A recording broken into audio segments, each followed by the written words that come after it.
Good morning અને જય શ્રી કૃષ્ણ બધા મિત્રોને. કેમ છો બધા? મજામાં?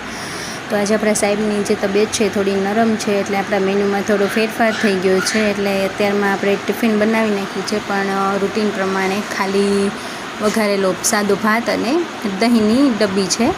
તો હવે જેનિશાબેન આપણા જે છે એ તૈયાર થઈ ગયા છે અને ભગવાનની પૂજા કરી રહ્યા છે. એમને ટ્યુશનમાં જવાનું છે એટલે તૈયાર થઈ ગયા છે, અને જેનિલભાઈ પણ સાથે સાથે તૈયાર થઈ ગયા છે.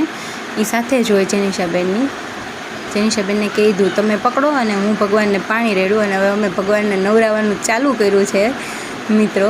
આજ તો અમારા ભગવાન નાયા પાર કરવાના છે. આજ તો ભગવાનને પૂરેપૂરા નવરાવી દેવાનો વિચાર છે અમારે. તો એમ કરતાં કરતાં આપણે આપણું બધું કામ પતાવી દીધું છે રૂટીનનું. અને આજે છે શુક્રવાર, જીવંતિકામાનું વ્રત છે મારે. તો મેં માતાજીની પૂજા કરી લીધી છે, સ્થાપન કરી લીધું છે અને વાર્તા કરી લીધી છે. બધી વિધિ થઈ ગઈ છે મિત્રો. અને આપણો દિવસ કેવો જાય એ જોઈએ છીએ. તો આમને આમ સાંજ પડી ગઈ છે, રાતના 9:30 થઈ ગયા છે. અને જેનિશાબેન લેસન કરવા બેઠા છે. લેસન કરવું ન કરવું એવું બધું ચાલે છે અમારે, અને ચાલ્યા કરે. કેમ કરવું ભાઈ? લેસન કરવું ગમતું નથી, પણ શું કરીએ.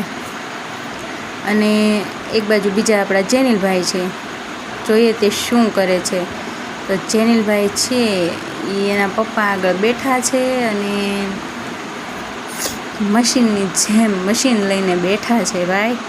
અને આ બાજુ આપણું કામ આપણા માટે રેડી પડ્યું છે. તો ચાલો મિત્રો, આપણે કામ કરી લઈએ. બાય બાય, ગુડ નાઇટ, જય શ્રી કૃષ્ણ. આજનો વિડીયો કેવો લાગ્યો ચોક્કસ જણાવજો.